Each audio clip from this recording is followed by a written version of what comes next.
que seria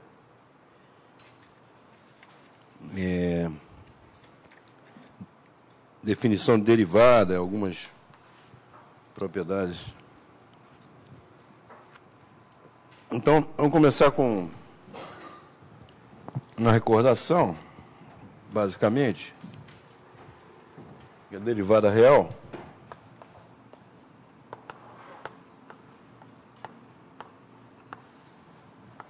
vou fazer uma distinção entre derivada real e derivada complexa, tá?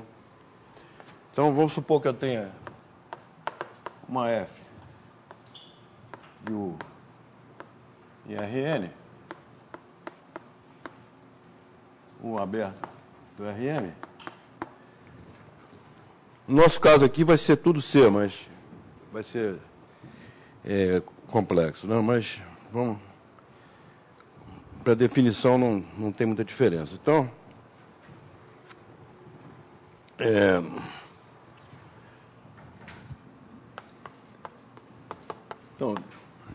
a recordação seria a definição de derivada. Então, dizemos que a f é derivável de um certo Z0 pertencente a U. Se existe uma transformação linear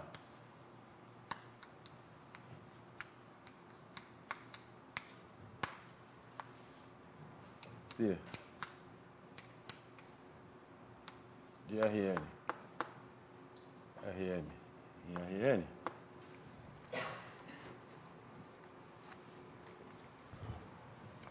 tal que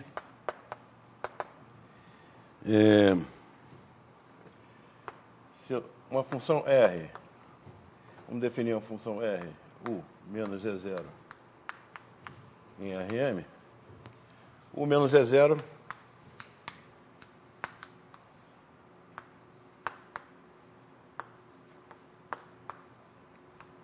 tá? É esse conjunto aí, tá?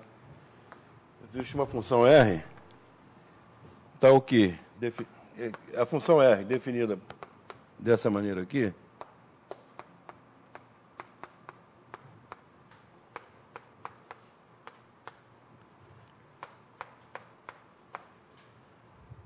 f de Z0 mais H menos f de Z0. Aqui seria T de H, mas com uma transformação linear eu vou usar essa notação aqui. Posso pensar que é uma matriz, uma coisa assim, certo? Então vale que limite quando H tende a zero de R de H sobre módulo de H igual a zero, né? Tá certo? Então, essa transformação T é chamada derivada e é denotada, é derivada real. É uma transformação linear, né? Que é denotada dessa maneira aí. Então, observação aqui é a seguinte: se f é derivável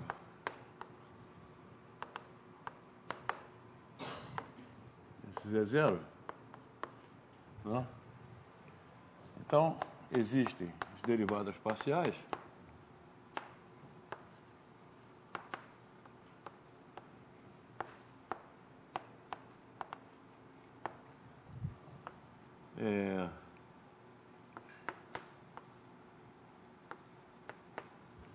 df dxj no ponto Z0 todo j de 1 até n, né? Tá certo? Ok? Então, esse aqui é exatamente esse df dxj de Z0 é o t aplicado no vetor Rj, que é o vetor da base canônica, né? Que corresponde a jésima variável. Certo? Ok?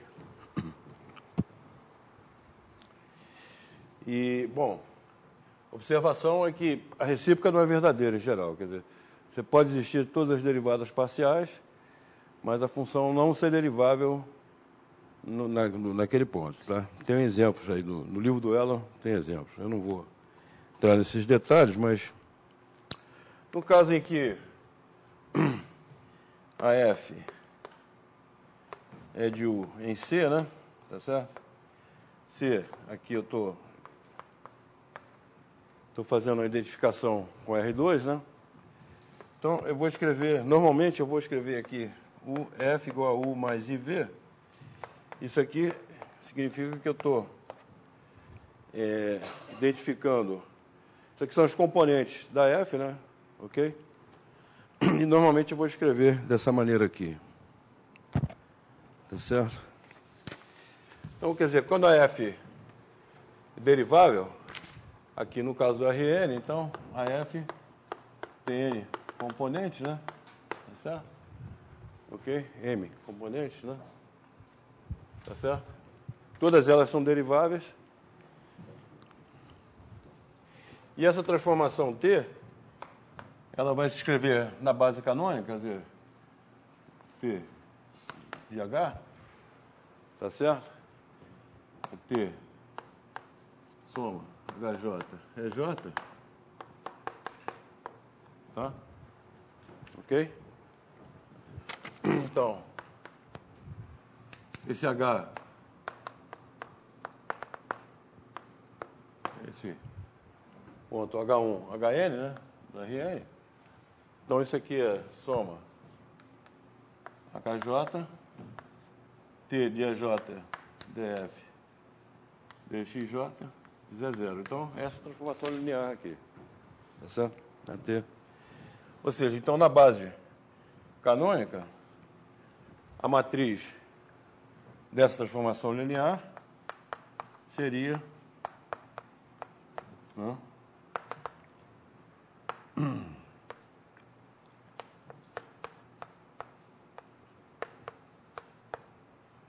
seria essa matriz chamada matriz jacobiana, né? Certo?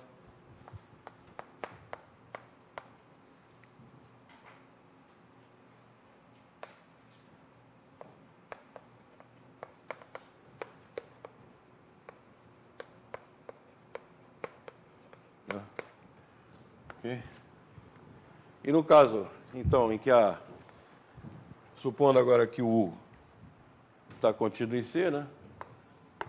Está contido em C, e a F, então, é de U em C. Então, a matriz jacobiana da F igual a U mais IV. Então, a matriz jacobiana seria, vamos supor que a variável aqui em C é x mais y, né? X mais y. Matriz jacobiana seria derivada parcial de U respeito a x, derivada parcial de U respeito a y. Certo? Seria isso aí. Bom, então, acontece que, no caso de aplicações lineares de C em C, nós temos a seguinte proposição aqui, que não é difícil provar. Vamos supor que eu tenho uma transformação linear de C em C. Eu vou distinguir transformação R linear e C linear. Que o C é um corpo e o R também, né? Tá certo? Então, R linear seria se você tem T de lambda V igual a lambda T de V, quando lambda é real. Então, isso aqui é R linear. E quando lambda é complexo, né, aí eu digo que ela é C linear. Tá certo? Ok? Então, você já tem uma transformação R linear. Então, existem A e B complexos, tais que T de Z é igual a AZ mais B Z barra. Tá certo? Então, toda transformação linear de C em C, ela pode ser escrita como combinação linear da identidade, vamos dizer assim, e da transformação linear correspondente ao conjugação, tá certo? E, além disto, T é isomorfismo se somente se A é diferente, módulo de A é diferente de módulo de B. Tá? Então, a demonstração é bem simples. Vou fazer aqui. Então, eu vou definir. Se o A é dessa forma aqui, não é difícil ver que o A tem que o T, né, é dessa forma. O A tem que ser T de 1 mais T de I sobre I sobre 2. E o B, T de 1 menos T de I sobre I sobre 2. Tá certo? Ou seja, isso aqui é verdade se somente se T de 1 igual a mais B, T de I é A menos B vezes I. Certo? Ok? É só somar aqui, ok? E subtrair. Tá? Você vê que isso aí é verdade, se somente isso aí é verdade. Bom, então se o Z é x mais y, substitui, tá certo? O x é z mais z barra sobre 2, e o y é z menos z barra sobre 2i, certo? Então, escreve. Aí é só substituir aqui e ver que é verdade, assim, ok? Deixa. Isso está feito aí no livro, não vou fazer com todos os detalhes. Mas aí, finalmente, substituindo, a gente obtém essa fórmula aqui para T, tá certo? Agora, se o... Vamos verificar isso aqui. Então, digamos que eu tenha um isomorfismo, significa que essa equação tem, ela é sobrejetora e injetora. Então, em particular, essa equação tem solução para qualquer W. Qualquer W pertencente a C, essa equação tem solução. Então, se eu faço a conjugação aqui, tá certo? Faço a conjugação e resolvo esse sistema. Então, eu obtenho o seguinte.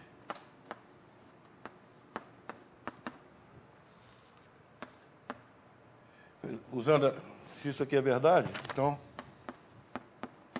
você vê que o determinante desse sistema aqui é, digamos, a matriz seria A, B, B barra, A barra, né? Certo? Então, o determinante é A vezes A barra, que é A ao quadrado, menos B vezes B barra ao quadrado, menos B ao quadrado. Então, você tem a inversa da matriz, né? Seria, aqui é B, seria essa aqui, a inversa da matriz, e aí você obtém a solução, certo? E, bom, e ver que se o A for igual a, módulo de A for igual a módulo de B, o determinante é zero aqui, tá certo? O determinante é zero, não pode ser inversível, tá certo? Então essa proposição é bem simples, mas o interessante aqui é o seguinte. Então, eu vou dizer que a F, definição, vou dizer que, no caso em complexo, né, vou dizer que a F é holomorfa em Z0, pertencente a U, se ela é derivável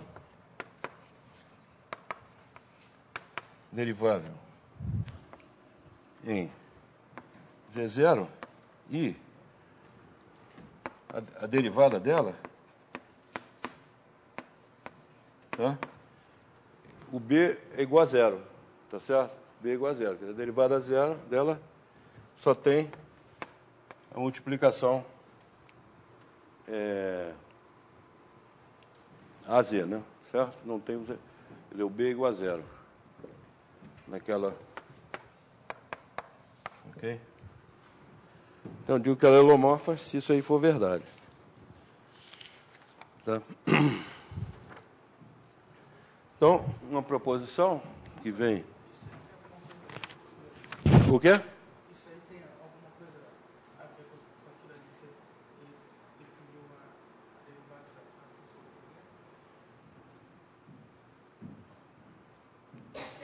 do Não, eu defini a derivada para a função real, tá certo? Função real. Então, a derivada é uma transformação linear que satisfaz essa propriedade aqui. Tá? Hã? Que é? Esse terceiro quadro não há da complexo? Como? Essa terceira parte aí não há da complexo? Essa aqui?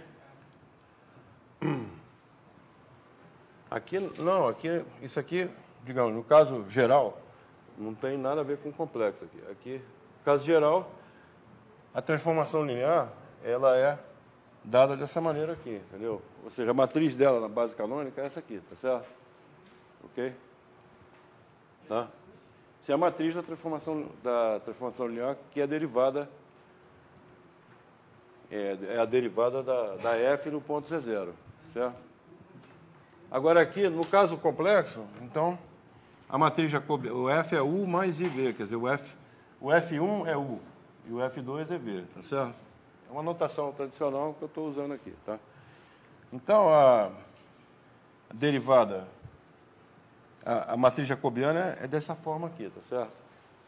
O x, o y, Vx, Vy. No ponto Z0, naturalmente, tá certo? Ok? Agora, essa proposição aqui, para dizer que toda transformação linear, R linear, de C em C, ela se decompõe dessa maneira aqui, tá certo?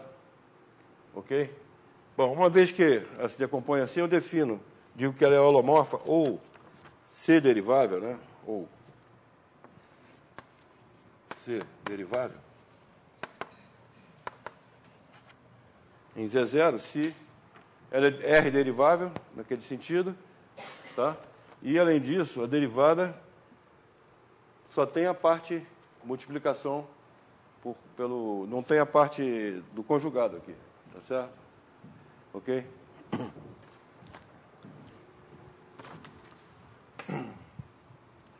Bom, isso aqui tem a ver com o seguinte, quando você...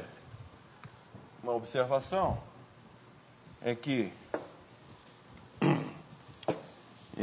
uma transformação linear do R2, tá? Quando ela é multiplicação por um complexo, quer dizer, T de Z a Z, vamos supor que o A é diferente de zero, tá? Então, isso aqui corresponde ao quê?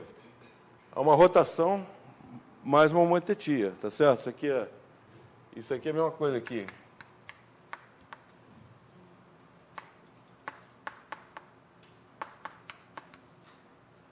Não, quer dizer, o A, ele tem módulo de A, você escreve ele como módulo na notação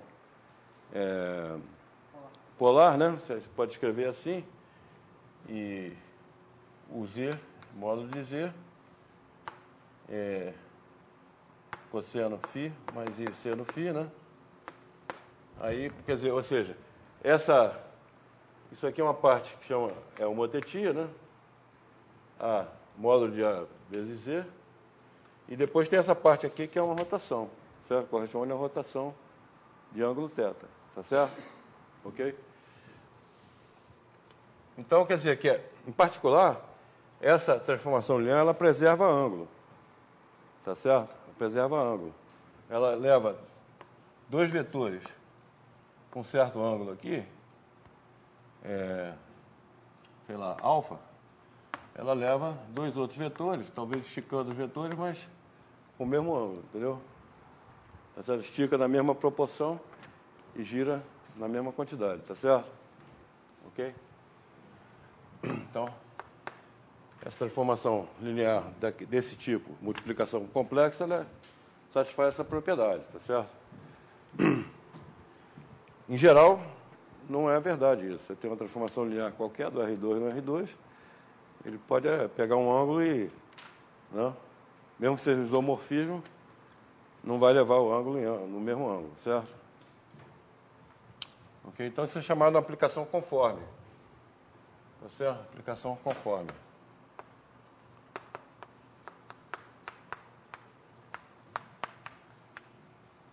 Tá? Aplicação conforme porque quer dizer que preserva ângulo. Tá?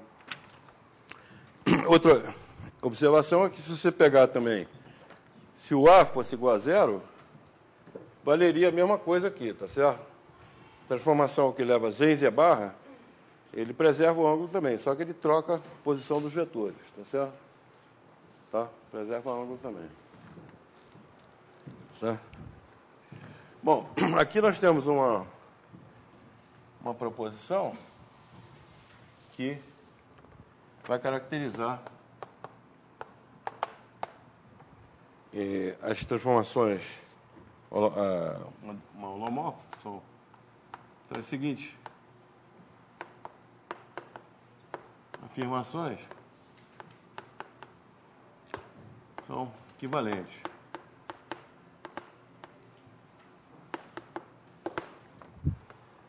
A F é holomorfa em Z0, quer dizer, tem derivada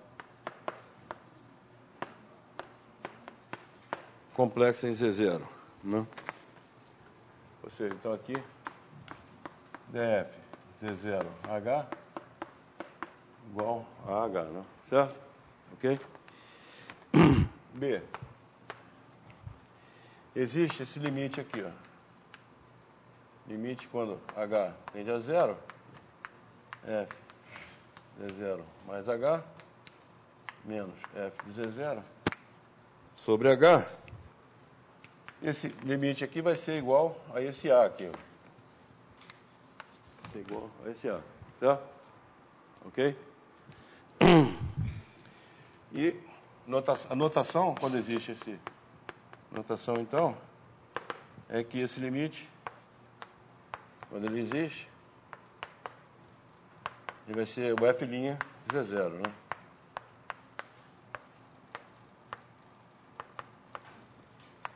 Vai ser o F' de Z0. Ok? E, finalmente, o C, se eu escrevo F como U mais IV, então a matriz jacobiana satisfaz aquela UX de Z0 igual a VY Z0, UY Z0 igual a menos VX Z0. Quer dizer, F é derivável em Z0 e satisfaz essas duas relações, tá? A matriz jacobiana satisfaz essas relações aqui, quer dizer, esse é igual a esse é menos esse, certo? Ok? Então, isso aqui é chamado as relações de Cauchy-Riemann. Relações ou equações de Cauchy-Riemann.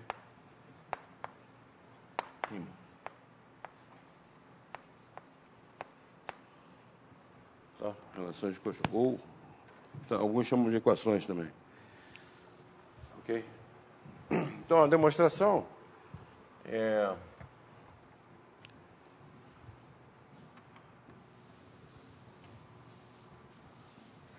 Demonstração não é muito difícil. Vou dar uma ideia aqui.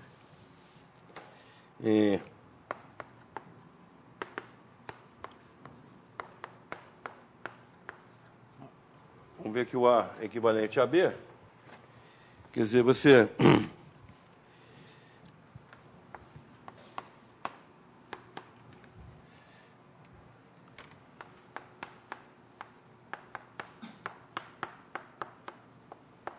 Então vamos supor que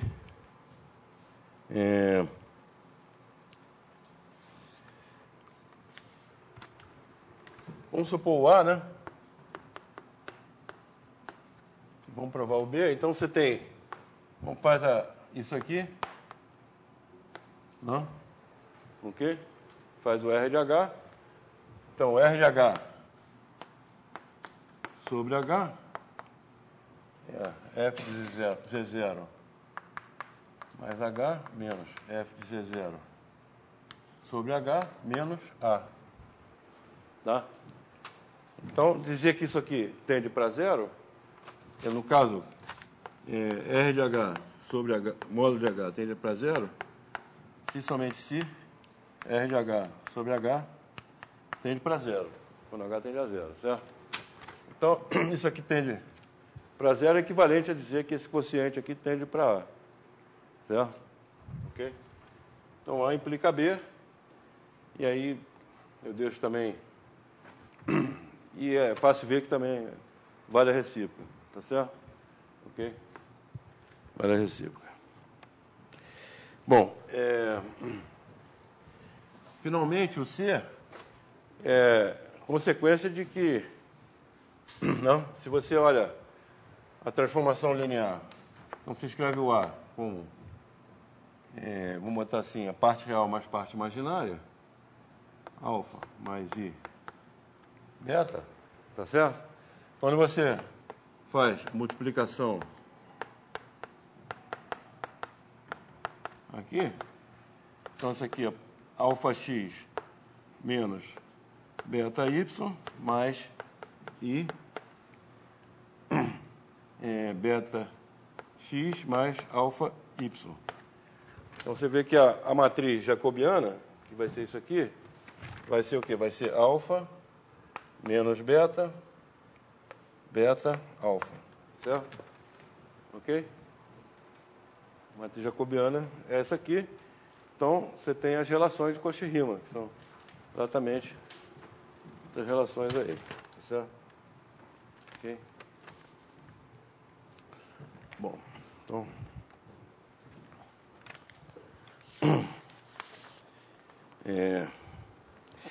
Então, agora nós temos algumas propriedades elementares que são parecidas com a derivada real, mas eu vou enunciar aqui que, só para... Então, vamos supor que eu tenha F e G de U em C.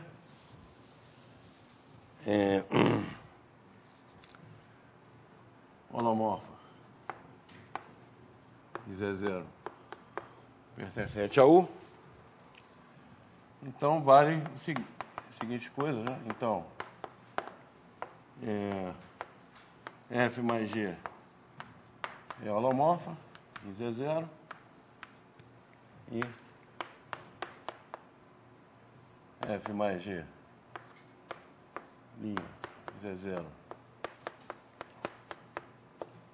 As propriedades usuais da derivada, né? Que decorrem daquele limite, o produto derivável, é holomorfo também, Z0, e derivada do produto, isso é a regra de Leibniz, né? F Z0, G' Z0 mais G Z0, F' Z0, regra de Leibniz.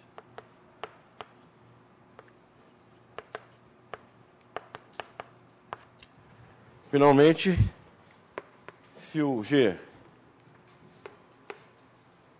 Z0 é diferente de zero, então F sobre G é derivável em Z0 e a derivada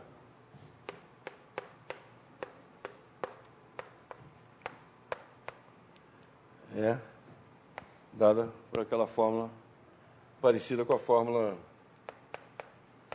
real, né?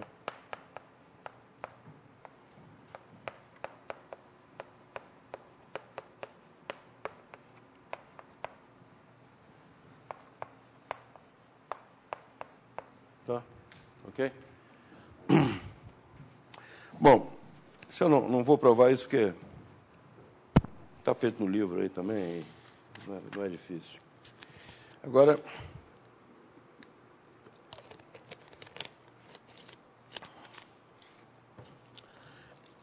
um corolário disso aí é que, bom, a gente define então que a F, vamos dizer que a F é holomorfa em U, se ela for holomorfa em todos os pontos do aberto U, tá certo? Então, o corolário é que F mais G, FG. Bom, o corolário seria o seguinte: se F e G são holomorfas em U,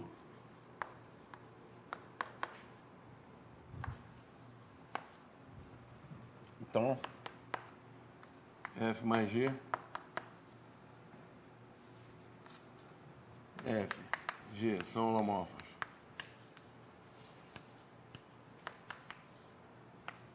em U, e quociente, ele vai ser holomorfo onde a G é diferente de zero, né? É holomorfa no conjunto V, conjunto dos Z pertencentes a U, tais que G de Z é diferente de zero. Esse conjunto aqui é um subconjunto aberto, tá certo? É um subconjunto aberto do U, porque se a F é derivável num ponto, ela tem que ser contínua naquele ponto, tá certo?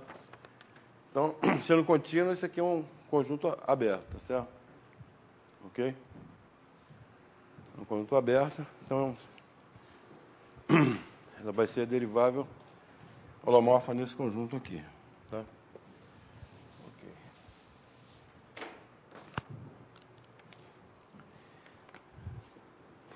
Agora nós temos a regra da cadeia, que é outra coisa importante também. Regra da cadeia. Bom, eu vou enunciar a regra da cadeia inicialmente para funções de Rn em Rm, tá? Então, eu vou supor que eu tenho inicialmente uma função f de U em Rm, U, um aberto do Rn, tem uma outra G de V em RK, tá certo? Vou supor que o F de U está contido em V, para poder fazer a composta que vai de U em RK, certo? Então, V é um aberto do Rm, né, em particular, certo? Do Rm, tá? Então, a regra da cadeia, que vocês podem achar no livro do Elo, análise do Rn, diz, qualquer livro de análise do Rn, né? Suponha que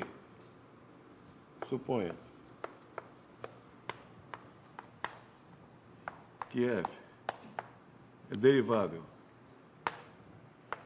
em Z0, pertencente a U, e G é derivável em F Z0, pertencente a V. Então, a composta é derivável em Z0 e a derivada da composta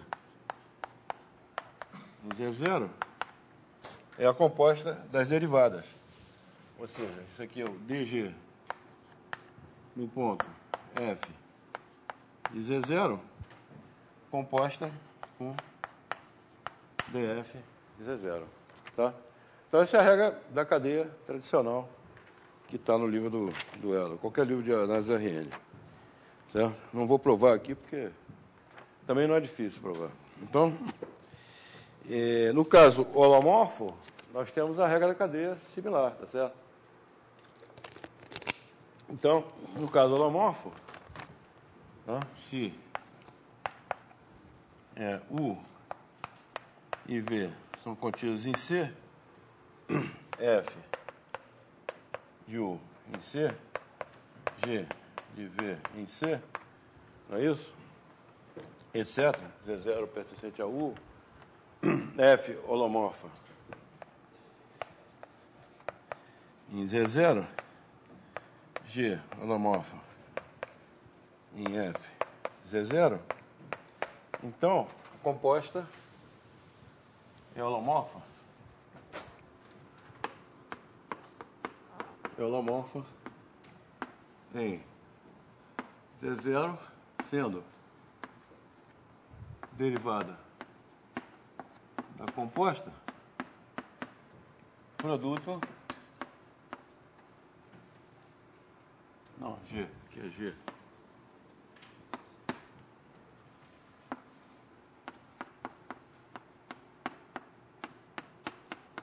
Tá? Então, essa regra da cadeia complexa é simplesmente observar que isso aqui é multiplicação, o df de Z0, né? É a multiplicação por F' de Z0, né? Certo? Ok? E o dg de F de Z0 é a multiplicação por G', certo? Então, quando você faz a composta aqui, é a multiplicação por esse número, tá certo? Ok? Então a composta, um corolário imediato disso aí, é a composta de funções holomorfas, é holomorfa, tá certo?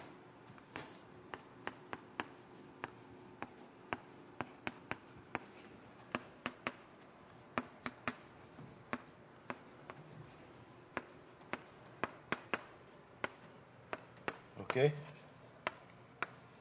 A composta de duas funções holomorfas é uma função holomorfa. Ok. Vamos ver agora algumas coisas que a gente vai utilizar aí para frente.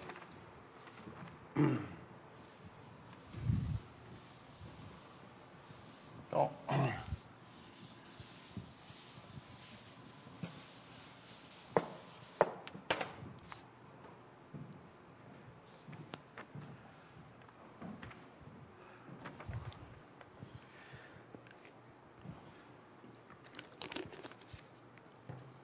bom, vamos ver a desigualdade do valor médio. Lembrar aqui, isso também está no livro do Ela. Desigualdade do valor médio. Então, suponha que eu tenho uma curva. AB aqui é um intervalo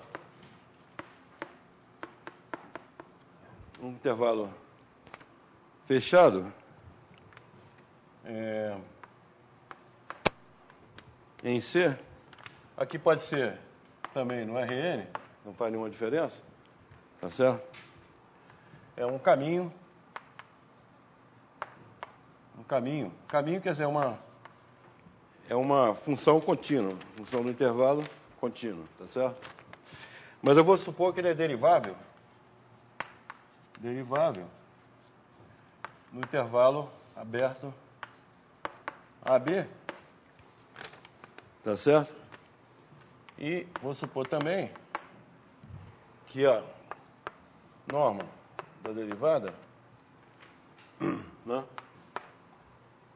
menor ou igual que uma constante, tá? Então,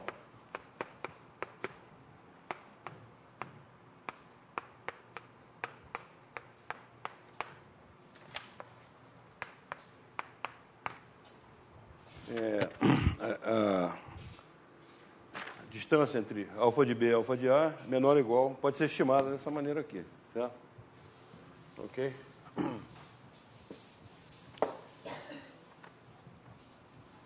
Bom, então, isso aí está no livro do Ela também. Mas vamos fazer uma demonstração no caso aqui. que a alfa, demonstração, vamos supor que alfa é derivável e com derivada contínua em todo o AB fechado, né? Porque aí, nesse caso aqui, a gente pode escrever aqui o alfa de B menos o alfa de A, pode escrever em termos de uma integral, tá certo? Integral de AB, alfa' de T, dt. Tá certo? Então, nesse caso aqui, a norma disso aqui é a norma da integral, tá? E aí você usa desigualdade de integral, que isso aqui é menor ou igual integral de AB, né? E aí sai direto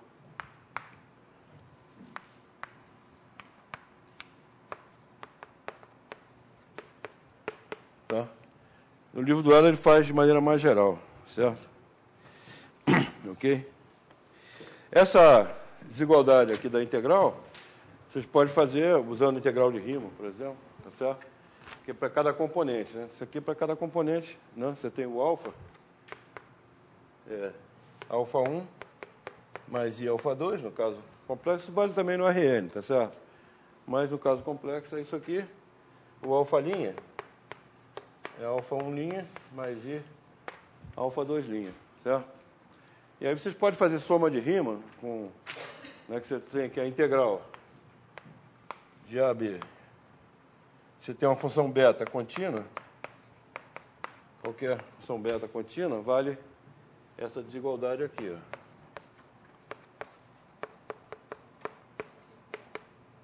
Ok?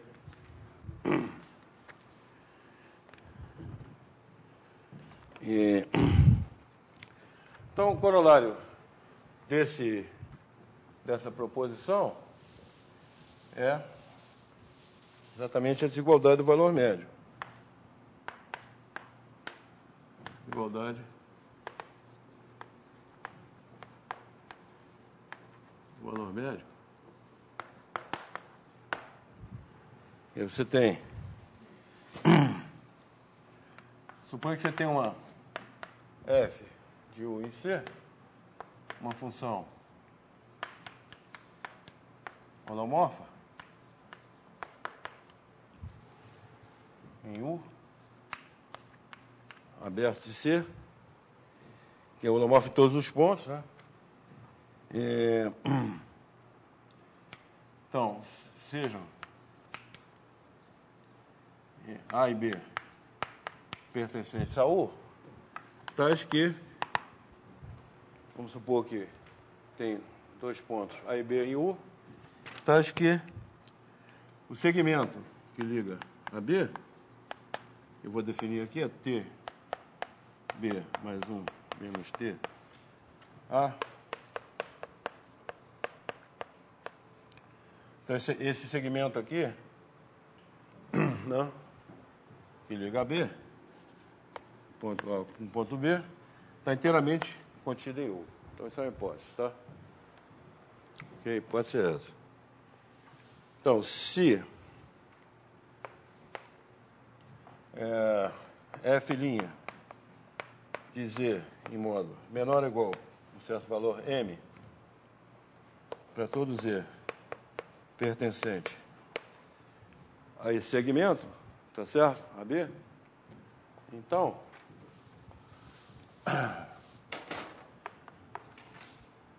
F de B menos F de A menor ou igual a M B menos A. Tá certo? Então, demonstração usa aquele teorema ali, de igualdade do valor médio. A gente define uma curva alfa de T como sendo a F composta com essa parametrização do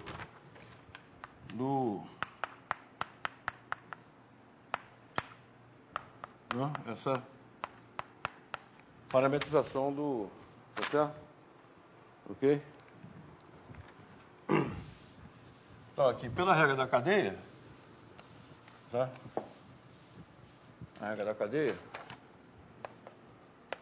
a gente pode achar a derivada da alfa, vai ser o seguinte, alfa' de t vai ser f'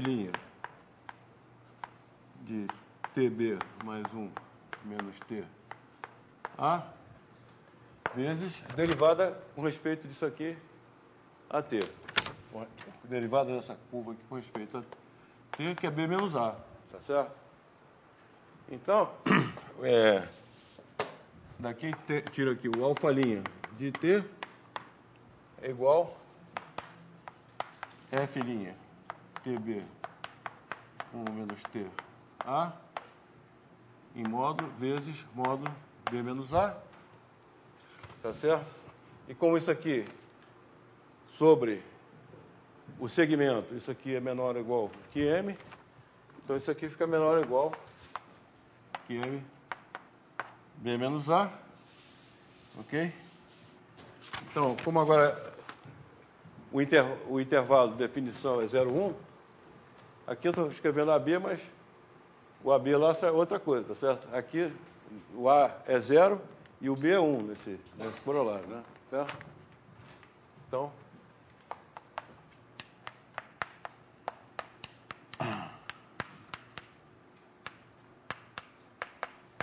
certo? Ok. Então, o corolário 2 é que se F' é limitada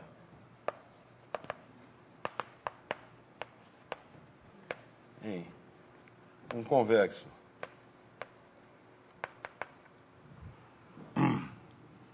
chamado de K, contido em U, convexo.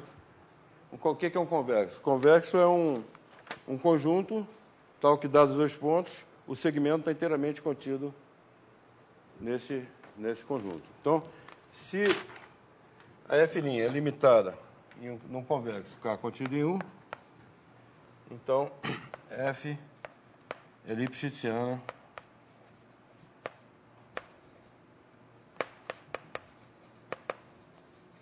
em K. Certo?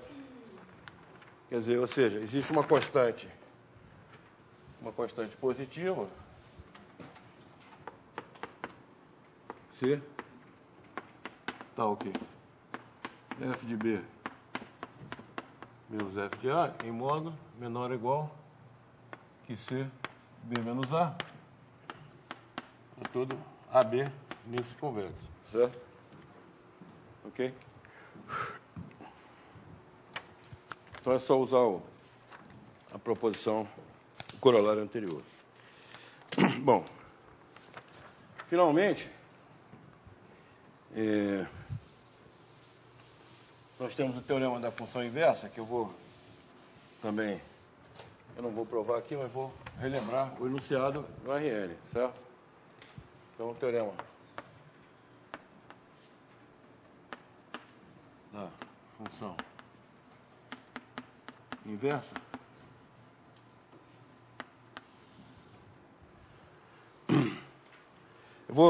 primeiro eu vou dar uma definição. Suponha que eu tenho um aberto do RN e uma F de U em RN, tal que V igual a F de U é aberto. Então, dizemos que F é um difeomorfismo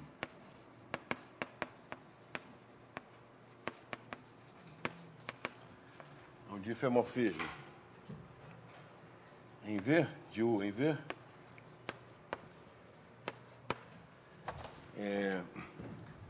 aqui eu vou dizer de classe CR, né? Ok? Se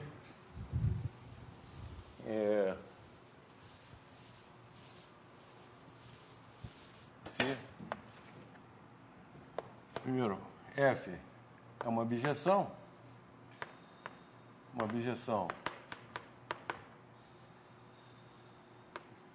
de U em V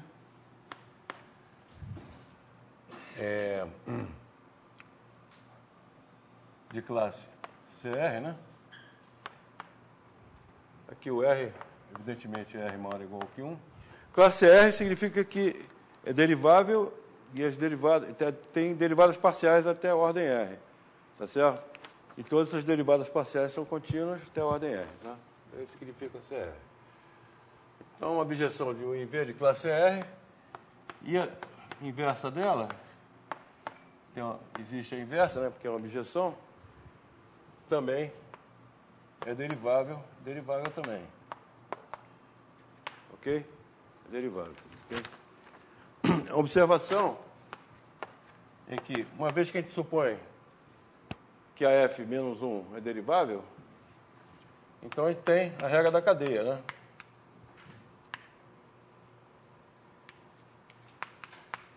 Não? A gente pode utilizar a regra da cadeia nessa identidade aqui, ó. Então, a gente tem aqui df menos 1 no ponto.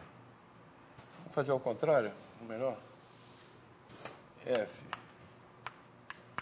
menos 1 de x igual a x df ponto f menos 1 de x composta com df menos 1 de x é a derivada da identidade, que é a identidade. A derivada da identidade é a transformação linear identidade em qualquer ponto, tá certo?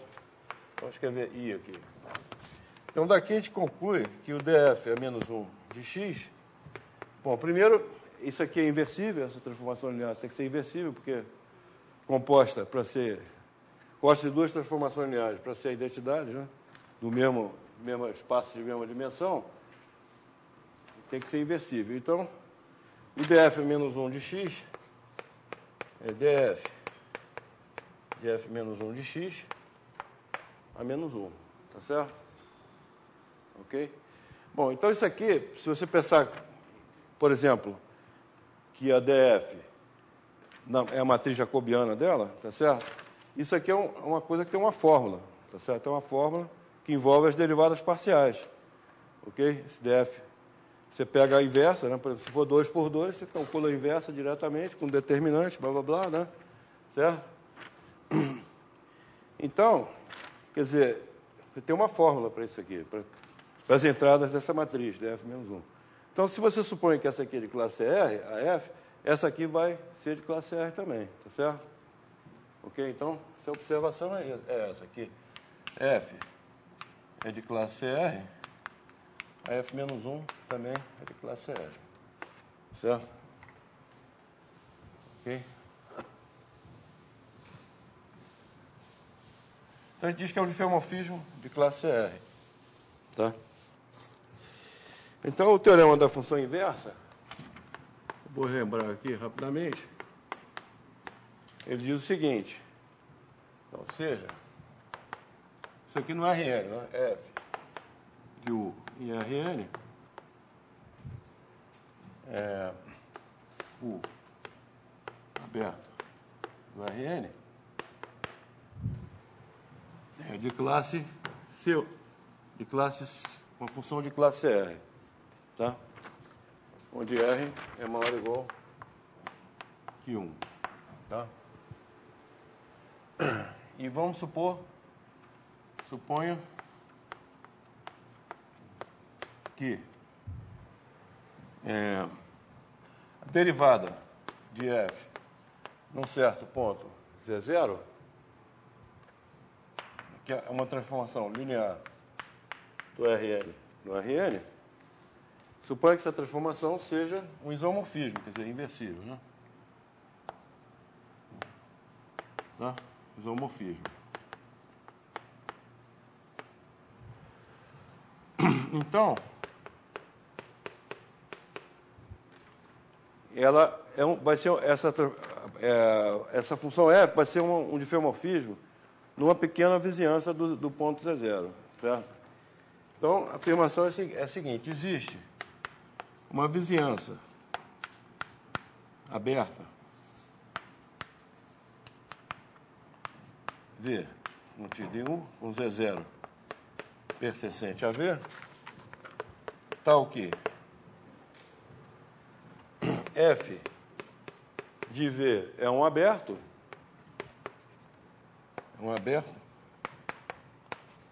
do Rn, tá? E a restrição aqui de V em F de V é um diffeomorfismo CR. É inversa CR. Tá? Então, isso aqui é um diffeomorfismo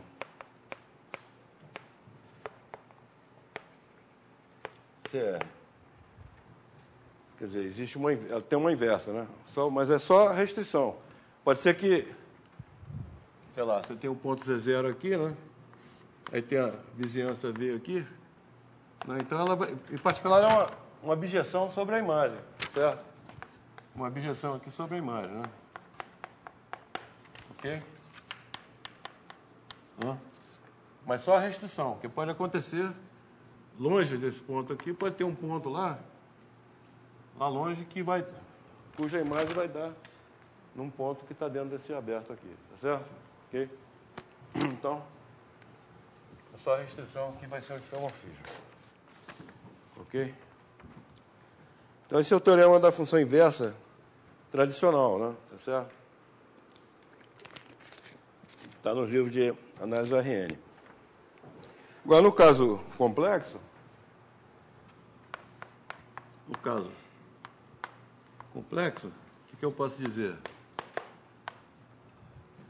Suponha agora que F é holomorfa, né? É holomorfa com derivada contínua. Essa hipótese aqui, nós vamos ver um pouquinho mais na frente, que essa hipótese não precisa, tá certo? Porque a gente vai ver que é automática. Uma vez que ela é holomorfa, ela vai ser automática. Essa hipótese aqui, que a derivada vai ser contínua. Tá? Então, suponha que F é holomorfa com derivada contínua e aqui é C, né? E F' de Z0 é diferente de zero, um certo Z0 pertencente a U. Então, o enunciado é o mesmo. Então, existe um V, bababá, né? Tal que o F restrito a V, de V em F de V, é um diffeomorfismo, né?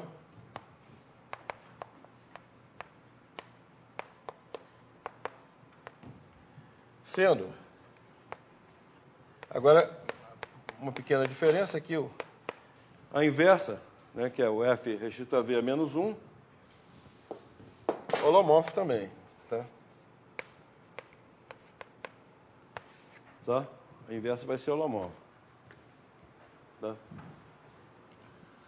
Então, a demonstração é, basicamente, você usa o teorema da função inversa tradicional para garantir que essa hipótese aqui implica que a derivada é inversível, né? No ponto Z0, a derivada é inversível, tá certo? Ok? É o isomorfismo. Então, aí você usa exatamente o enunciado aqui, tá certo?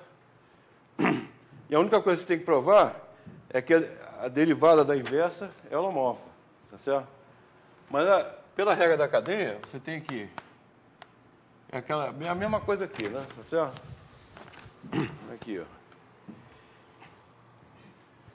A derivada da inversa, tá certo? É a inversa da derivada. Mas acontece que derivada aqui é a multiplicação por um complexo, tá certo? A inversa da multiplicação por um complexo também é a multiplicação pelo complexo inverso, tá certo? Então, essa aqui vai ser também multiplicação por um complexo, tá certo? Ok, então, esse é o teorema da função inversa. Com isso aí, então, a gente fez uma recordação do, digamos, a análise da RN que eu vou precisar aí para frente. Agora nós vamos ver, dentro de algumas aulas, nós vamos ver que, como eu falei, que essa hipótese aqui, derivada contínua, é inútil, tá certo? Não precisa. Na verdade, nós vamos provar uma coisa muito mais forte. Nós vamos provar que uma função holomorfa, num aberto, ela é sem infinito, tá certo? Vai ser sem infinito e até analítica. Você vai ser uma função analítica. Então, isso aí que é exatamente o que eu vou. Vamos ver um pouquinho mais para frente aí. Bom, para isso nós vamos precisar das séries de potências. Então, eu vou falar alguma coisa sobre série de potências. Tá certo? Então, uma série de potências, né, é uma série do tipo... Eu vou...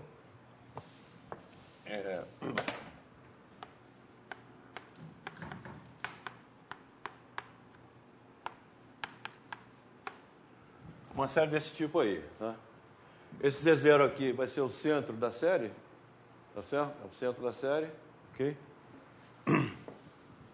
Agora eu vou supor, para efeitos, para simplificar a notação, eu vou supor que o Z0 é igual a zero para fazer para enunciar os teoremas, tá certo? Porque se não for, é só fazer uma translação, né? Tá certo? Ok? Então eu vou supor o Z0 é igual a zero. Então, isso aqui é a série S de Z, essa aqui, tá certo? S de Z. Então, na verdade, eu estou considerando uma sequência de funções que é dada pelo uma sequência de polinômios, né? Tá? Uma sequência de polinômios, ok? Dada por essa fórmula, uma coisa assim, onde os coeficientes são números complexos, tá certo? Então, nós temos dois problemas aqui que nós vamos considerar. Então, primeiro problema é determinar o conjunto de convergência. Conjunto dos Z complexo, tais que essa série converge absolutamente.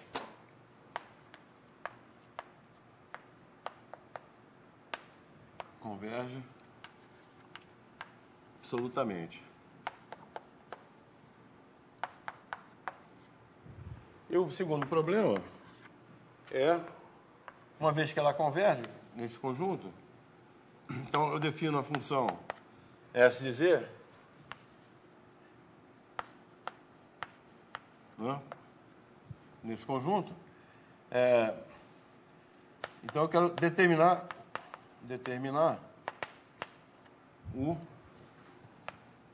a natureza dessa função.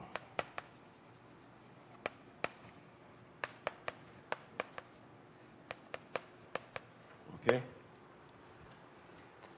Pode acontecer dessa série aqui, ela só convergir para Z igual a zero, né? Tá certo? Ok? Pode acontecer isso. Por exemplo, se você pega uma série que os coeficientes crescem demais, tá certo? Por exemplo, soma de N fatorial Z elevado a N, essa série aqui só converge para Z igual a zero, certo? Aí você usa o teste da razão, por exemplo, né? O teste da razão, você tem N mais 1 N mais 1 sobre N dN N mais 1 fatorial, N fatorial. Isso aqui dá N mais 1 Z, né? Então, se tende para infinito, a série só converge em Z igual a zero, certo? Pelo teste da razão. Ok? Então, pelo menos, o zero pertence a esse conjunto. Outra propriedade principal desse conjunto é a seguinte. Esse conjunto aqui é o conjunto de convergência da série. É o conjunto de convergência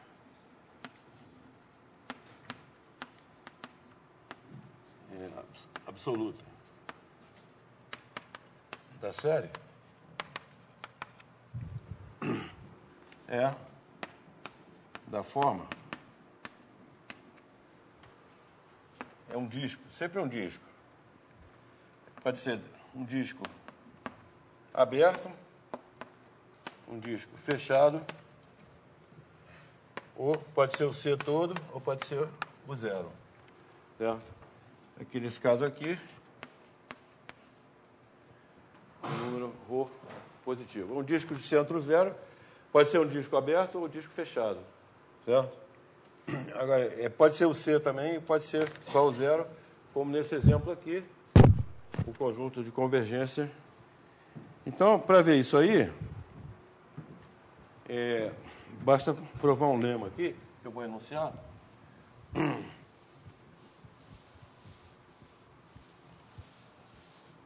O lema. Suponha que eu tenha um R positivo, tal que a série AN Rn converge. Tá? Então,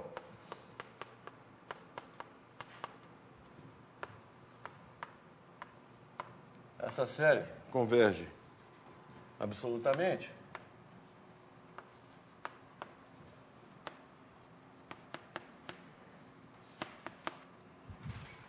para todo Z menor ou igual que R. Em módulo, né? Para todo Z tal que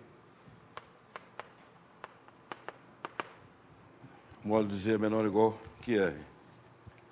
Tá certo? Ou seja, ela converge absolutamente no disco DR fechado, centro zero e raio R. Pelo menos nesse disco. Ele pode ser um disco maior também, mas pelo menos nesse disco ela vai convergir.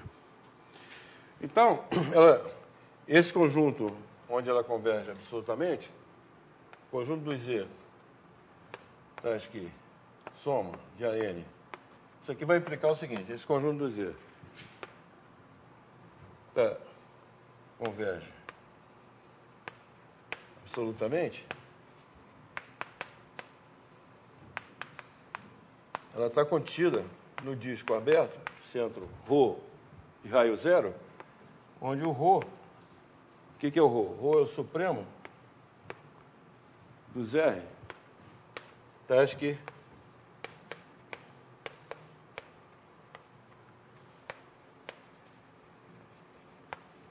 Tá? Tal que essa série aqui de números positivos converge, tá certo? O supremo dos R com essa propriedade aí. Pode ser só o R igual a zero, né? Tá certo? Pode ser só o R igual a zero.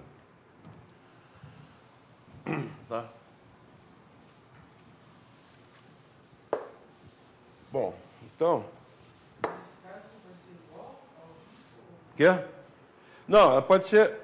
Ela pode conter estritamente o disco, tá certo? Pode conter estritamente. Vamos ver um exemplo aqui. Um exemplo. Já que você está perguntando. Vou pegar essa série aqui, ó.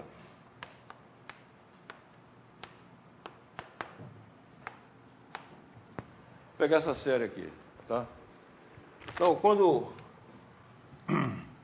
você usando o critério da razão aí, você tem que Zn mais 1, n mais 1 quadrado, vezes...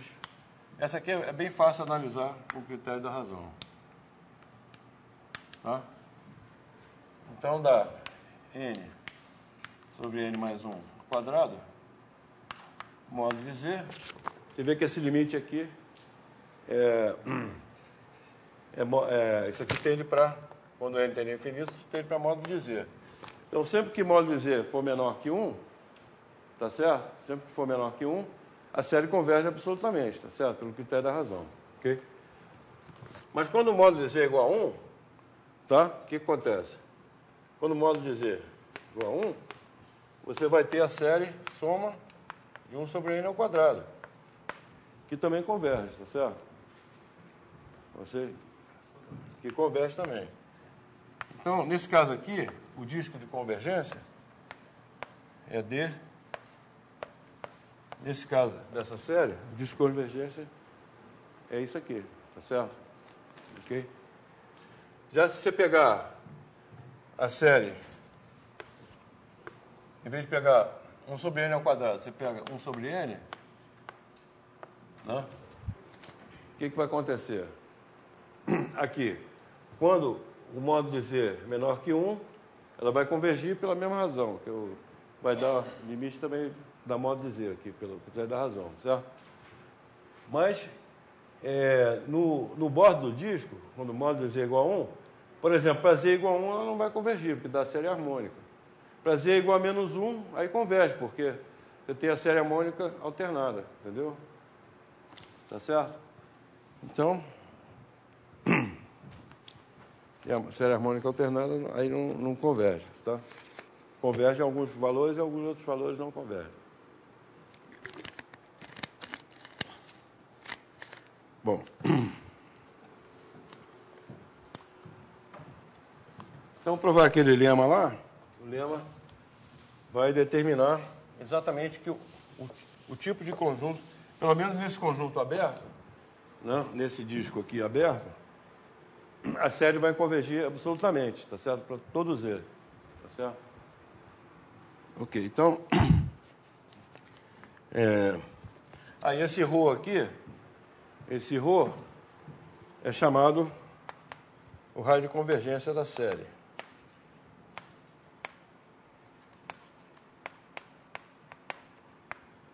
Certo? Raio de convergência da série. Ok?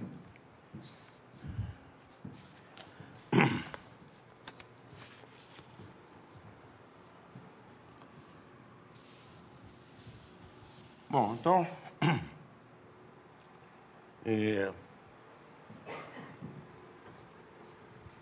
O detalhe aqui é o seguinte, vamos supor que essa série aqui, então, converge. Soma de n converge. Não? Então, daqui a gente pode concluir o seguinte, que existe... Então, essa sequência aqui, AN, em particular a sequência AN-RN, tem que ser limitada, né? Tem que tender para zero, mas em particular tem que tender para zero essa sequência aqui, né? Porque o termo geral da série, para convergir, tem que tender para zero, né? Então, em particular, limitada. Então, você tem que... A N, posso escrever assim, a N RN menor ou igual que um certo M, para todo N natural, não é isso? Ok? Então, se eu pego um Z menor que R, eu posso escrever que isso aqui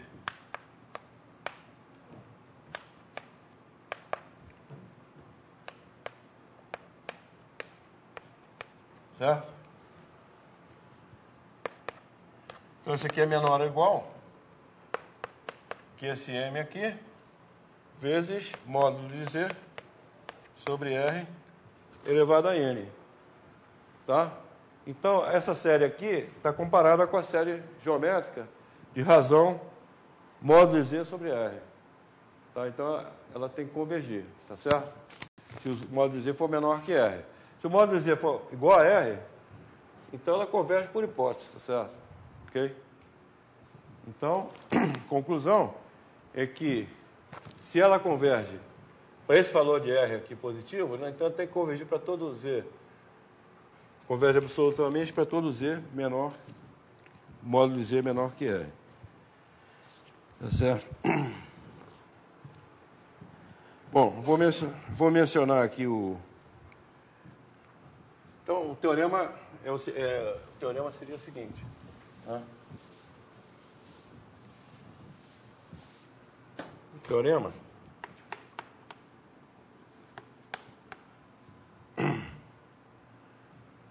Ou seja, S soma de AN, ZN. Então, o quê? O raio de convergência dele, vamos denotar o raio de convergência. Onde é esse? Raio de convergência.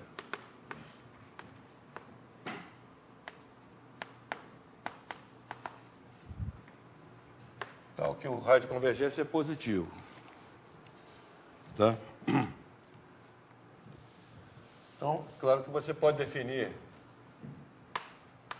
então, a função definida pela série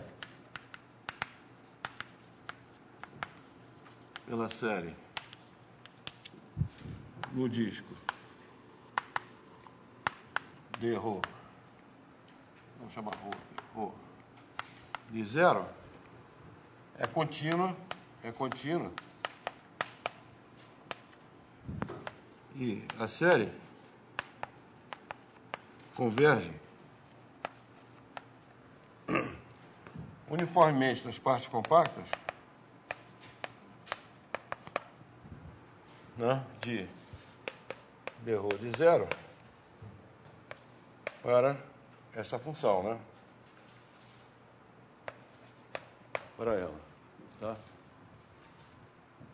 Converge uniformemente nas partes compactas para essa função. Ok? Então, isso é basicamente uma consequência disso aqui, tá certo? Ok? Dessa conta aqui, ó. Tá? Ok? Se ela converge nesse disco aqui, se você pega qualquer disco de raio um pouquinho menor que esse, qualquer compacto, né, desse disco aqui, tá, ele está contido num disco de raio um pouquinho menor que esse, né? Tá certo? Tem o disco de raio ρ aqui. Aí você pega um compacto aqui, K, né? Ele está contido num disco de raio R um pouquinho menor que o ρ. Aí nesse disco fechado aqui, ela converge absolutamente, tá certo? A série converge absolutamente. Então, como ela converge absolutamente, ela converge uniformemente nesse disco. Tá certo? Converge uniformemente nesse disco. E logo, pelo critério de Weiss, por exemplo. Tá? Logo, como ela converge nesse disco aqui, uniformemente, ela converge uniformemente no compacto K que você fixou também, então ela converge nas partes compactas, tá certo? Então, a função limite vai ser uma função contínua, pelo que nós vimos na aula passada, tá certo? Ok? Tá? Vai ser uma função contínua, então o teorema está provado. Um outro teorema, que eu não vou provar, mas que está feito no livro, é o seguinte: o ρ de S tem uma fórmula, é isso aqui, ó.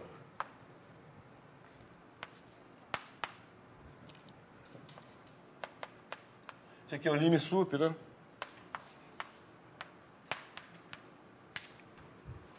Essa fórmula, evidentemente, você pega essa sequência, raiz n de AN, né? Pega essa sequência aqui, n maior ou igual a 1, tá? Sequência de números positivos, tá certo? Ok? Então, aí você pode calcular o lim sup dessa sequência. Pode ser que seja infinito. Se for infinito, quer dizer, infinito significa que para qualquer subsequência dela aqui, é ilimitado isso aqui, tá certo? Qualquer subsequência é ilimitado, tá? Se isso for verdade, então o lim sup é infinito. Se for infinito, então o raio de convergência é zero, tá certo? Se for zero, pode ser zero também. Esse limite super aqui pode ser zero. Por exemplo, no caso em que a série converge em todo C, né? Então, o limite super aqui é zero, então isso aqui, o ρ, seria infinito, por convenção, tá certo? O ρ seria infinito, então a série converge em todo C. É uma série chamada série inteira, porque ela converge em todo C, certo? Mas, em geral, quer dizer, o caso mais geral é que o raio de convergência não seja nem zero nem infinito, aí seria dado por essa fórmula realmente, tá certo? Ok? Tá. Outra observação é que quando você pega, digamos que esse quociente aqui, ele é um número complexo, real, positivo, não é nem infinito nem zero, tá? Número. Então, quando você pega um z que seja maior que esse ρ aqui, tá? Você pega um z com módulo maior, essa série aqui, essa sequência aqui, ela não é limitada.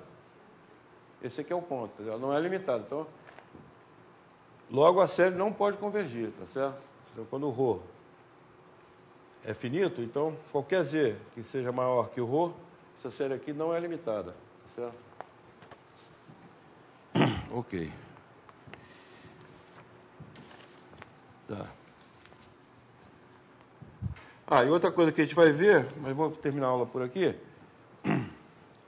é que uma função definida por uma série de potências, ela não é só contínua, ela é derivável também, tá certo? E a derivada, a gente vai ter uma fórmula, a derivada vai ser dada pela derivação termo a termo, tá certo? A gente vai ver na próxima aula. Então, ok?